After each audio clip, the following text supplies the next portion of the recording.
Hello friends, मैं विनीत चौहान स्वागत करता हूं आप सभी का अपने यूट्यूब चैनल चौहान क्लासेस पर, जहां पर हम आज डिस्कस करेंगे ह्यूमन डाइजेस्टिव सिस्टम का थर्ड पार्ट, मनुष्य के पाचन तंत्र का तीसरा भाग। अब तक हमने डिस्कस किया था माउथ के बारे में फर्स्ट पार्ट में। सेकंड पार्ट में हमने डिस्कस किया था स्टमक के बारे में, अमाशय के बारे में, और हमने डिस्कस किया था ईसोफिगस मतलब आहार नाल के बारे में। ठीक है, माउथ में हमने डिस्कस किया था टीथ के भाग। ठीक है, टीथ और उसमें टीथ का फॉर्मूला, डेंटल फॉर्मूला पढ़ा था।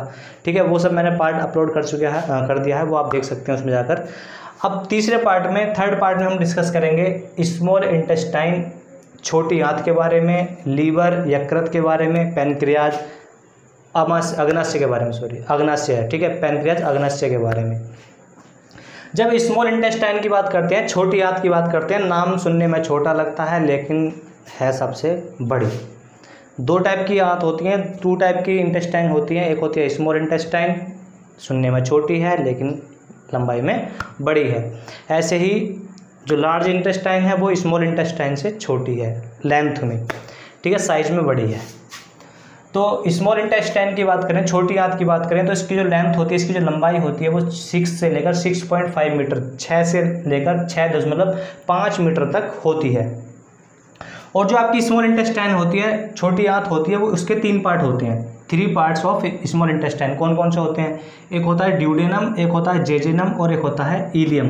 जो ड्यूडेनम होता है, ड्यूडेनम आपका सबसे ऊपर का पार्ट होता है। ठीक है, आपसे पूछे कि स्मॉल इंटेस्टाइन का, छोटी आंत का सबसे ऊपर का जो भाग होता है उसको क्या बोला जाता है? उसको बोला जाता है ड्यूडेनम। बीच का जो भाग होता है उसको बोला जाता है जेजेनम, और जो सबसे लास्ट का भाग होता है वो बोला जाता है आपका इलियम। और इलियम जो होता है वो आपका जाके मिलता है लार्ज इंटेस्टाइन से, बड़ी आंत से जाकर मिलता है। ठीक है, तो जो ड्यूडेनम है, ड्यूडेनम से आपके लगे होते हैं, एक होता है लीवर एंड पैनक्रियास। जो आपका यकृत और जो आपका अग्नाशय होता है वो आपका लगा होता है ड्यूडेनम से। ठीक है, यकृत, लीवर और पैनक्रियास, अग्नाशय जो आपके लगे होते हैं वो आपके लगे होते हैं ड्यूडेनम से। अब क्या होता है कि लीवर से जो बनता है बाइल जूस, और इससे जो आपके एंजाइम हार्मोन्स बनते हैं वो सब कहाँ आते हैं? ड्यूडेनम में आते हैं। लीवर, यकृत से जो बनता है पित्तरस, बाइल जूस जो बनेगा, ठीक है, वो आपका ड्यूडेनम में आएगा। और पैनक्रियास से आने वाले जो हार्मोन्स होते हैं, रस जूस होते हैं, वो सभी कहाँ आएंगे? ड्यूडेनम में आएंगे। ठीक है, तो अब सबसे पहले बात करते हैं लीवर की, और स्मॉल इंटेस्टाइन की थोड़ी अब आगे बात करेंगे। तो सबसे पहले बात करते हैं लीवर की, यकृत की। जो लीवर है, लीवर हमारी बॉडी का सबसे बड़ी ग्लैंड होती है। ठीक है, तो largest gland of human body, मनुष्य के शरीर की सबसे बड़ी जो ग्रंथि होती है। ठीक है, ग्लैंड का मतलब ग्रंथि। मनुष्य के शरीर की सबसे बड़ी जो ग्रंथि होती है वो कौन सी होती है? लीवर मतलब यकृत होती है। ठीक है, अब इसकी जो स्टडी होती है, इसका जो अध्ययन होता है उसको बोला जाता है हिपैटोलॉजी। हिंदी हो या इंग्लिश, दोनों में नाम सेम ही मिलेगा, हिपैटोलॉजी। ठीक है, तो जो लीवर है, यकृत है, यकृत का जो अध्ययन है, उसकी जो स्टडी है उसको बोला जाता है हिपैटोलॉजी। और इसमें जो सेल मिलती हैं, जो लीवर की सेल होती हैं, ठीक है, लीवर की जो कोशिकाएं होती हैं उनको बोला जाता है हिपैटिक सेल, हिपैटिक कोशिकाएं। ठीक है, तो लीवर स्टडी क्या बोला जाता है? हिपैटोलॉजी। और hepatic cells are present in liver, यकृत में जो उपस्थित कोशिकाएं होती हैं उनको क्या बोला जाता है? हिपैटिक कोशिकाएं। क्या बोला जाता है उनको? हिपैटिक सेल मतलब हिपैटिक कोशिकाएं।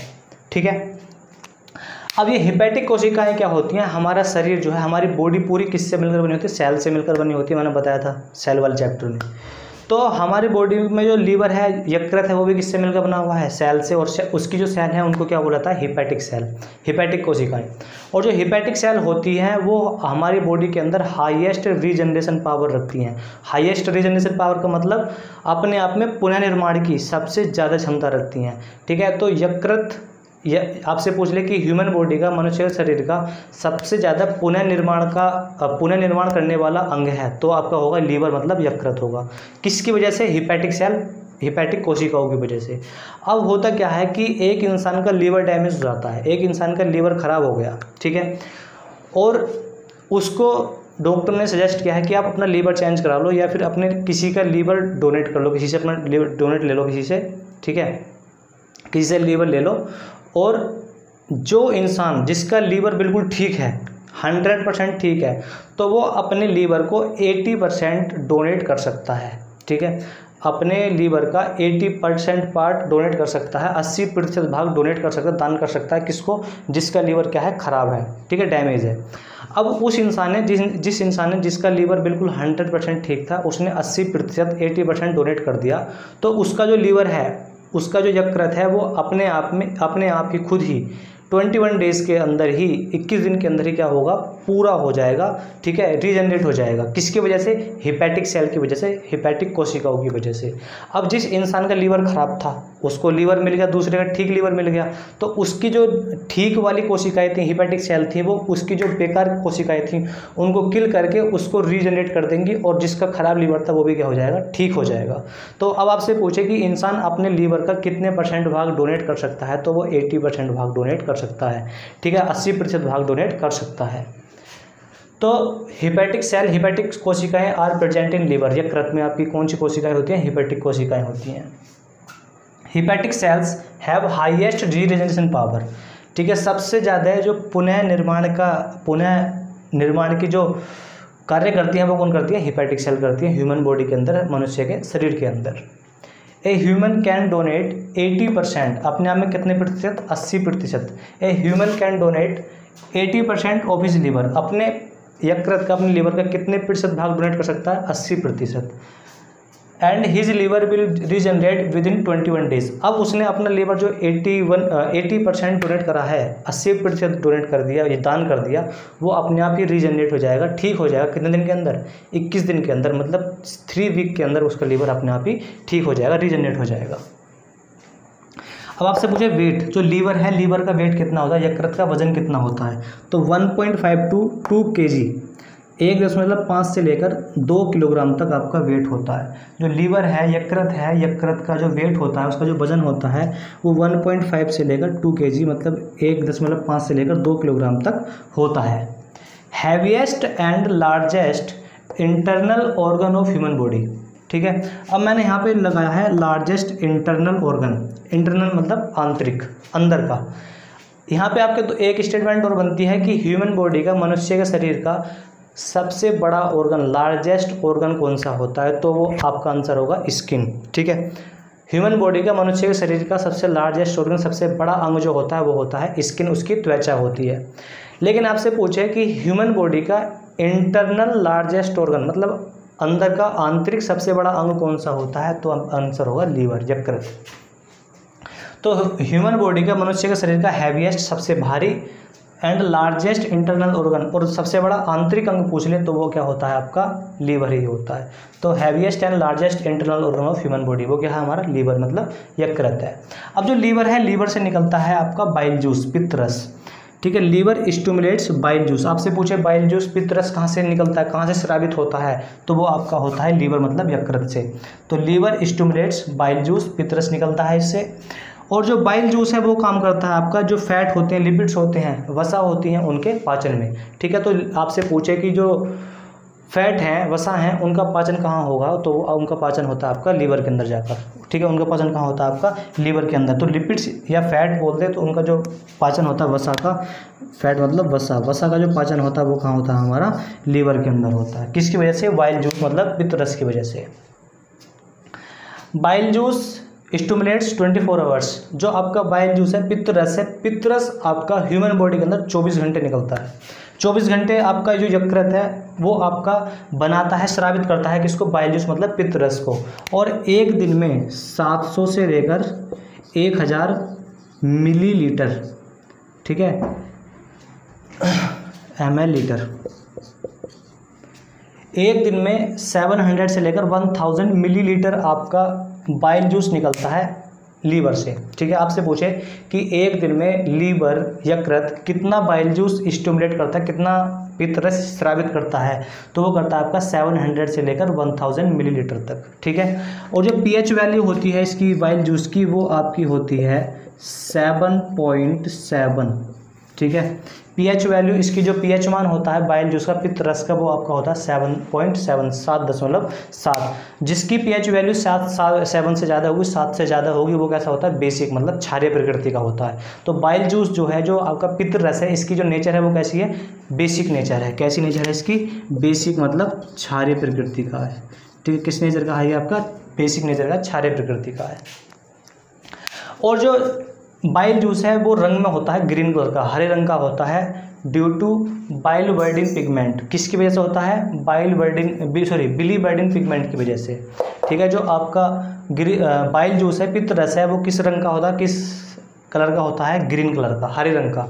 किसकी वजह से? बिलीवर्डिन पिगमेंट की वजह से। ठीक है, बिलीवर्डिन पिगमेंट की वजह से। अब यहाँ पे देखो इस डायग्राम में, ये आपको ऊपर है लीवर बना हुआ। ठीक है, लीवर से क्या बनता है? बाइल जूस मतलब पित्तरस बना। लीवर से क्या बना? बाइल जूस, पित्तरस बना। अब लीवर से नीचे आओगे तो लेफ्ट हैंड पे मिलेगा पैनक्रियाज मतलब अग्नाशय। ठीक है, लीवर के लेफ्ट हैंड पे मिलेगा पैनक्रियाज, अग्नाशय मिलेगा, और उसके राइट हैंड पे मिलेगा पियर स्ट्रक्चर जैसा, जैसे कि नाशपाती की स्ट्रक्चर होती है। ठीक है, नाशपाती के आकार का मिलेगा आपका गोल ब्लैडर। ठीक है, जिसको बोलते हैं पित्ताशय, और इसको बोलते हैं लीफ स्ट्रक्चर जैसा या यू के साइज जैसा। ठीक है, यू के साइज, बाद में इसकी जो स्ट्रक्चर है आपकी जब खोल के देखोगे तो इसकी स्ट्रक्चर यू जैसी मिलती है, लेकिन लीफ जैसी स्ट्रक्चर भी बोल देते हैं, पत्ते जैसी आकृति भी बोल देते हैं। तो इधर लीफ जैसी स्ट्रक्चर मिलेगी पैनक्रियाज अग्नाशय की, या यू जैसी स्ट्रक्चर मिलेगी किसकी? पैनक्रियाज अग्नाशय की। और इधर के इसके राइट में जो लीवर है, यकृत के राइट में मिलेगा गोल ब्लैडर, पित्ताशय। अब यहाँ से क्या होगा? आपका पित्त रस निकलेगा, बाइल जूस निकलेगा। बाइल जूस, कुछ बाइल जूस तो आपका फैट को डाइजेस्ट, मतलब जो वसा है, वसा को डाइजेस्ट करने में काम आएगा। और कुछ बाइल जूस क्या करेगा? आपका धीरे धीरे आकर इकट्ठा हो जाएगा किसमें? गोल ब्लैडर में। तो बाइल जूस जो स्टोर होता है, ठीक है, बाइल जूस जो स्टोर होता है वो कहाँ होता है? आपका गोल ब्लैडर में। ठीक है, bile juice stores in gall bladder.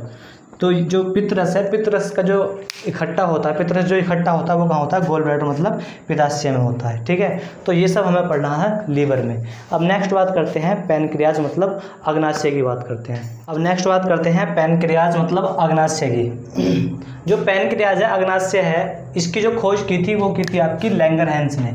ठीक है, आपसे पूछे कि पैनक्रियाज जो अग्नाशय है, अग्नाशय की खोज किसने की?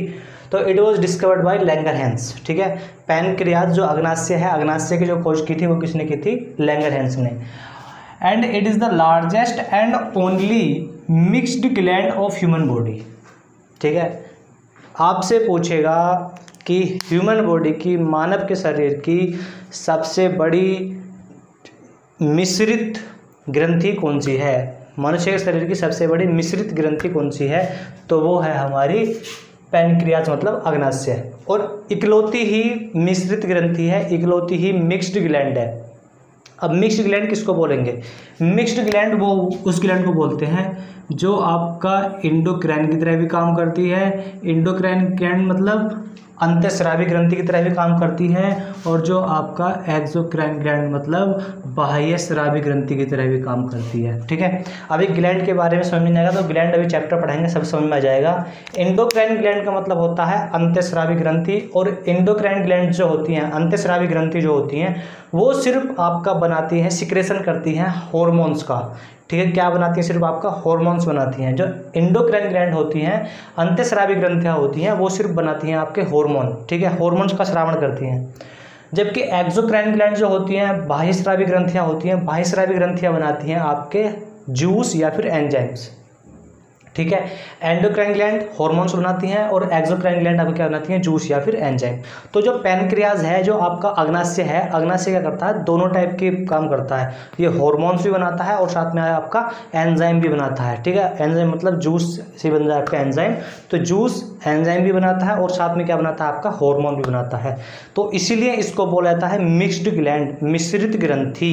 क्यों बोला जाता है? क्योंकि एंडोक्राइन ग्लैंड अंतःस्रावी ग्रंथि की तरह भी काम करता है और एक्सोक्राइन ग्लैंड बाह्यस्रावी ग्रंथि की तरह भी काम करता है। ठीक है, तो discovered by Langerhans and largest and only mixed gland of human body. मनुष्य का शरीर की सबसे बड़ी मिश्रित ग्रंथि और इकलौती मिश्रित ग्रंथि है वो क्या है? हमारा पैनक्रियाज। और सबसे बड़ी मैंने ग्लैंड बताई थी वो होती है हमारे शरीर की सबसे बड़ी ग्लैंड क्या होती है? वो होती है लीवर। लेकिन सेकंड लार्जेस्ट पूछ लिया, सेकंड बिगेस्ट ग्लैंड पूछ ले तो वो हमारे क्या होगा? उसका आंसर पैनक्रियाज। मैंने यहाँ पे स्टेटमेंट में अंतर समझना, largest and only mixed gland, तब आपका आंसर होगा पैनक्रियाज। आपसे पूछे कि ह्यूमन बॉडी की सेकंड लार्जेस्ट ग्लैंड, मिक्स्ड वहाँ पे ना लगाए, सिर्फ आपसे बोले कि सेकंड लार्जेस्ट ग्लैंड, तब आंसर क्या होगा आपका? पैनक्रियाज मतलब अग्नाशय होगा। ठीक है, produces juice, enzyme and hormone, इसलिए हमने क्या बोल दिया इसको, मिक्स्ड ग्लैंड। ठीक है, जूस भी बनाती है, जूस से बनते हैं आपके एंजाइम, और उसमें क्या बनते हैं आपके जूस भी बनाती है और जूस से बनते हैं एंजाइम, और साथ में क्या बनाती है आपका हार्मोन भी बनाती है। कौन? पैनक्रियाज मतलब अग्नाशय। 4 types of cell are present in pancreas. इसमें जो आपका अग्नाशय है, अग्नाशय में 4 प्रकार की कोशिकाएं पाई जाती हैं। ठीक है, जो आपका पैनक्रियाज है, पैनक्रियाज के अंदर आपकी 4 टाइप्स की सेल्स पाई जाती हैं, 4 प्रकार की कोशिकाएं पाई जाती हैं, जिनको आपका आइसोलेट किया था लैंगरहैंस ने। ठीक है, लैंगरहैंस ने उनको आपका आइसोलेट किया था, अलग किया था उनको, किससे? पैनक्रियाज से। ठीक है, अग्नाशय से। तो 4 types of cell are present in pancreas, 4 प्रकार की सेल उपस्थित हैं इसमें। These are known as isolates of Langerhans, इसको बोला जाता है लैंगरहैंस की द्वीपिकाएं। ठीक है, लैंगरहैंस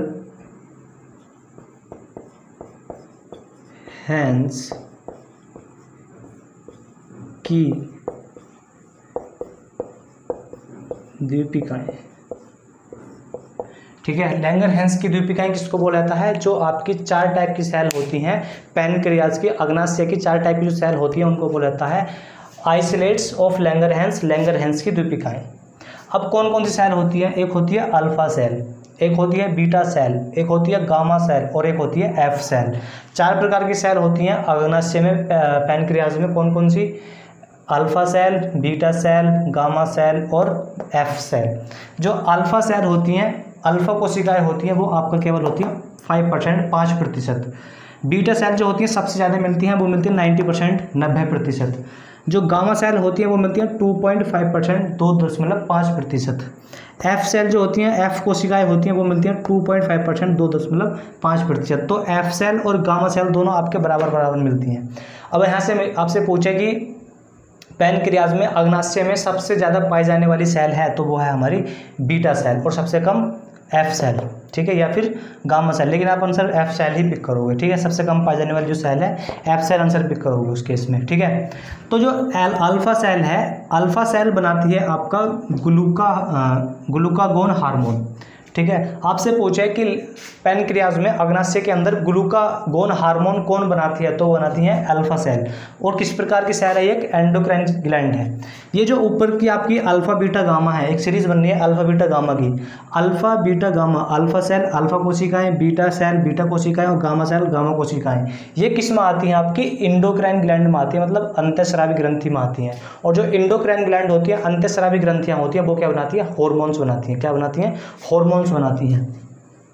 तो जो अल्फा सेल है वो आपका बनाती है ग्लूकागोन हार्मोन। ठीक है, तो आपसे पूछे ग्लूकागोन हार्मोन कौन बनाता है, तो वो बनाती है अल्फा सेल। किसकी? पैनक्रियाज की। ऐसे ही नेक्स्ट बीटा सेल की बात करें तो बीटा सेल आपकी 90% है, and beta cell produces insulin hormone. ठीक है, ये आपका मोस्ट है इंसुलिन हार्मोन। ठीक है, इंसुलिन हार्मोन कौन सी, किस प्रकार की सेल बनाती है? Beta cell. किस में आती है? इंडोक्राइन ग्लैंड में, अंतःस्रावी ग्रंथि में। तो beta cell produces insulin hormone, और इंसुलिन हार्मोन की जो खोज की थी वो की थी आपकी बेंटिंग एंड बेस्ट ने। ठीक है, यहाँ से क्वेश्चन पूछा हुआ है कि इंसुलिन हार्मोन, जो इंसुलिन हार्मोन है उसकी खोज किसने की है? तो इंसुलिन हार्मोन की जो खोज की थी वो की थी बेंटिंग एंड बेस्ट ने। 2 साइंटिस्ट थे, बेंटिंग एंड बेस्ट। ठीक है, तो इसको आप याद रखना, इंसुलिन हार्मोन की खोज किसने की, तो वो की थी बेंटिंग एंड बेस्ट ने। कौन बनाती है इसको? बीटा सेल बनाती है। बीटा सेल ऑप्शन में मिले, पैनक्रियाज ऑप्शन में मिलेगा। कि इंसुलिन हार्मोन कहाँ से बनता है, तो वो बनता है आपका पैनक्रियाज मतलब अग्नाशय से बनता है। ऐसे ग्लूकागोन हार्मोन कहाँ बनता है? अग्नाशय से मिलता है। ठीक है, सोमाटोसिटोसिन हार्मोन कहाँ मिलता है? वो कहाँ मिलता है आपका? पैनक्रियाज मतलब अग्नाशय से मिलता है। अब बात करते हैं गामा सेल की। तो गामा सेल प्रोड्यूसेस सोमाटोसिटोसिन हार्मोन बनाता है। ठीक है, सोमाटोस्टेटिन हार्मोन जो बनता है वो कहाँ बनता है? हमारा पैनक्रियाज में बनता है। कौन सी सेल बनाती हैं इसको? गामा सेल बनाती हैं। ठीक है, ये किस में आती हैं? आपकी alpha beta gamma endocrine gland मतलब अंतःस्रावी ग्रंथि में आती हैं। अब बात करते हैं एफ सेल की। एफ सेल कितनी मिलती है? 2.5%, सबसे कम इसको ही माना जाता है एफ सेल को। तो एफ सेल जो है ये क्या है? आपकी एक्सोक्राइन ग्लैंड की तरह काम करती हैं। अल्फा बीटा गामा एंडोक्राइन की तरह काम करती हैं, जबकि जो आपका एफ सेल है वो करती है आपका एक्सोक्राइन ग्लैंड मतलब अंतःस्रावी ग्रंथि की तरह काम करती है, और ये बनाती है आपका जूस। मैंने आपको पहले डिफरेंस बना दिया था कि एंडोक्राइन ग्लैंड क्या करती हैं, हार्मोन बनाती हैं, जबकि जो एक्सोक्राइन ग्लैंड है वो आपका बनाती है जूस। ठीक है, तो एक्सोक्राइन ग्लैंड है F cell and produces pancreatic juice, और क्या बनाती है आपका ये पैनक्रियाटिक जूस बनाती है, अग्नाशय रस बनाती है। लीव्स इट ड्यूडेनम, ड्यूडेनम क्या है आपका स्मॉल इंटेस्टाइन का पार्ट है, मतलब छोटी आंत का जो भाग है, जो आपका पैनक्रियाटिक जूस बनता है उसको कहाँ छोड़ देती है, ड्यूडेनम मतलब छोटी आंत के ऊपरी भाग में छोड़ देती है। तो F cell are exocrine gland अंतःस्रावी ग्रंथि की तरह काम करती हैं एंड प्रोड्यूसेस पैनक्रियाटिक जूस, अग्नाशय रस बनाती हैं और उसको कहाँ छोड़ देती हैं, ड्यूडेनम में छोड़ देती हैं। पीएच वैल्यू पूछ ले पैनक्रियाटिक जूस की, अग्नाशय रस की जो पीएच वैल्यू है वो कितनी होती है, पीएच मान कितना होता है, तो 7.5 से लेकर 8.3 तक आपका होता है, 7.5 से लेकर 8.3 तक होता है। ठीक है, अभी इसी में पैनक्रियाटिक जूस के बारे में बात करते हैं। नेक्स्ट बात करते हैं पैनक्रियाटिक जूस के बारे में बात करें तो पैनक्रियाटिक जूस के मैंने बताई थी इसकी जो पीएच वैल्यू होती है वो कितनी होती है, 7.5 से लेकर 8.3 तक। मतलब कहने का यह है कि जिसकी वैल्यू पीएच वैल्यू 7 से ज़्यादा होगी उसकी नेचर कैसी होती है, बेसिक नेचर की होती है। तो जो पैनक्रियाटिक जूस है, जो अग्नाशय रस होता है वो किस नेचर का होता है, वो आपका होता है बेसिक नेचर का, मतलब क्षारीय प्रकृति का होता है। ठीक है, कैसी प्रकृति का होता है आपका, क्षारीय प्रकृति का। ठीक है, अब जो पैनक्रियाटिक जूस है, पैनक्रियाटिक जूस बनाता है 3 टाइप के enzyme, amylase enzyme, trypsin enzyme और लाइपेज एंजाइम। ये क्या बनाता है पैनक्रियाटिक जूस, जो पैनक्रियाटिक अग्नाशय रस है वो क्या बनाता है आपके 3 टाइप के एंजाइम बनाता है, एमाइलेज एंजाइम, ट्रिप्सिन एंजाइम और लाइपेज एंजाइम, 3 टाइप के एंजाइम बनाता है। एक एमाइलेज हमने पढ़ा था लार में, जो सलाइवरी ग्लैंड थी, जो लार ग्रंथियाँ थी वो बना रही थी टाइलिन एमाइलेज, वो था टाइलिन एमाइलेज और यह है सिर्फ एमाइलेज। यहाँ पे ये डिफरेंस याद रखना है। आपसे पूछे टाइलिन एमाइलेज एंजाइम, जो टाइलिन एमाइलेज एंजाइम है वो कहाँ से बनता है, तो वो बनता है हमारा सलाइवरी ग्लैंड से, जो लार ग्रंथियाँ होती हैं उनसे बनता है। जबकि सिर्फ एमाइलेज बनता है आपका पैनक्रियाटिक जूस, मतलब पैनक्रियास से बनता है। ठीक है, अग्नाशय से बनता है।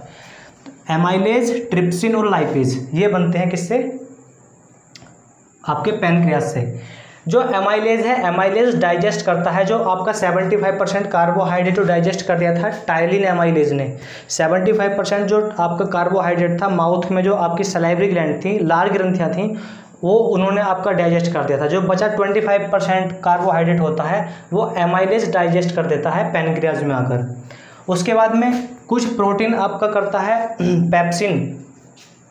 पेप्सिन हार्मोन, और जो बचा हुआ प्रोटीन होता है उसको डाइजेस्ट करता है आपका ट्रिप्सिन। तो पेप्सिन और ट्रिप्सिन किसको डाइजेस्ट करते हैं, प्रोटीन को। ठीक है, लाइपेज किसको डाइजेस्ट करता है, फैट को। लाइपेज एंजाइम किसको डाइजेस्ट करता है, फैट को, या फिर फैट को क्या बोल देते हैं, लिपिड्स भी बोल देते हैं। क्या बोल देते हैं, लिपिड्स भी बोल देते हैं। ठीक है, तो फैट या लिपिड्स किसके द्वारा डाइजेस्ट होते हैं, लाइपेज के द्वारा, प्रोटीन ट्रिप्सिन के द्वारा। ठीक है, और कार्बोहाइड्रेट एमाइलेज के द्वारा डाइजेस्ट होते हैं। अब जो डाइजेशन की प्रोसेस होती है, डाइजेशन की जो प्रोसेस है कंप्लीट कहाँ से हो जाती है, ड्यूडेनम में। ठीक है, डाइजेशन आपका कंप्लीट हो जाता है ड्यूडेनम में, मतलब स्मॉल इंटेस्टाइन में जाकर छोटी आंत में आपका जो पाचन की प्रक्रिया वो क्या हो जाती है, पूरी हो जाती है। ठीक है, तो आपसे पूछे कि डाइजेशन की प्रोसेस कहाँ पर कंप्लीट होती है, तो वो होती है स्मॉल इंटेस्टाइन में। इन स्मॉल इंटेस्टाइन के कौन से पार्ट में, ड्यूडेनम वाले भाग में। ठीक है, तो अब आपसे पूछे कि डाइजेशन प्रोसेस कहाँ कंप्लीट होती है, ड्यूडेनम में, और ड्यूडेनम का इसका भाग है आपका स्मॉल इंटेस्टाइन का, है ना। जेजुनम क्या करता है, जेजुनम ना तो आपका फूड को डाइजेस्ट करता है और ना उसको अब्जॉर्ब करता है। ठीक है, जेजुनम का कोई काम नहीं है। तो जेजुनम क्या है, एक आपका वेस्टिकल ऑर्गन है, अवशेषीय अंग है, मतलब इसका कोई भी काम आपका नहीं है। तो जेजुनम का कोई काम नहीं, ना तो डाइजेशन का काम करता, ना ही अब्जॉर्प्शन का काम करता, किसी काम का नहीं है ये। बात करते हैं इलियम की। इलियम में क्या होता है, इलियम में इस टाइप की स्ट्रक्चर होती है इलियम के नीचे। ठीक है, जिसे बोलते हैं विली, जो ऊपर की तरफ घूमी होती है इसको बोलते हैं विली। जैसे ये है, ये है, ये है, ये इसे क्या इनको बोलते हैं, विली बोलते हैं, विली। अब इसमें क्या होता है कि एक तो ये जो है कि इसके अंदर खाना आता है, और एक ये होता है आपका ये वाला खाना होता है। जो ये वाला खाना होता है ये आपका जाता है लीवर में। ठीक है, जिसको बोल देते हैं रिजर्व फूड। ठीक है, तो रिजर्व फूड जो हमारे बॉडी का होता है, रिजर्व कहाँ पर होता है, लीवर में जाकर। ठीक है, किसकी फॉर्म में, ग्लाइकोजन की फॉर्म में। किसकी फॉर्म में होता है फूड, जो हमारी बॉडी के अंदर जो फूड रिजर्व होता है वो किस फॉर्म में होता है, ग्लाइकोजन में। कहाँ जाकर, लीवर में जाकर। तो ये जो अभी मैंने बाहर की तरफ दिखाया है, ये वाला ये वाला ये है आपका रिजर्व फूड। रिजर्व फूड किस फॉर्म में जाएगा, ग्लाइकोजन के फॉर्म में। कहाँ जाएगा ये आपका, लीवर में। कहाँ जाएगा, लीवर में। किससे, इलियम से, ठीक है। तो रिजर्व फूड है वो इलियम में पहले रिजर्व हुआ, उसके बाद में किस फॉर्म में जाएगा, ग्लाइकोजन की फॉर्म में। कहाँ पर जाएगा फिर बाद में आपका, लीवर में। लेकिन जो ये आपका ये वाला फूड है ये आपका पूरी तरह से डाइजेस्टेड फूड है, ठीक है। तो ये वाला डाइजेस्टेड फूड जो आपका काम में हो चुका है इस फूड का, ये आपका बाद में आगे चला जाएगा लार्ज इंटेस्टाइन में, मतलब बड़ी आंत में चला जाएगा, ठीक है। तो ये प्रोसेस था आपका स्मॉल इंटेस्टाइन का, लीवर का और पैनक्रियास का, ठीक है। तो ये पार्ट पसंद आया हो तो वीडियो को लाइक कीजिए, शेयर कीजिए और चैनल को सब्सक्राइब कीजिए। और नेक्स्ट बात करेंगे अगले पार्ट में लार्ज इंटेस्टाइन के बारे में और नेक्स्ट चैप्टर की शुरुआत करते हैं। Thank you.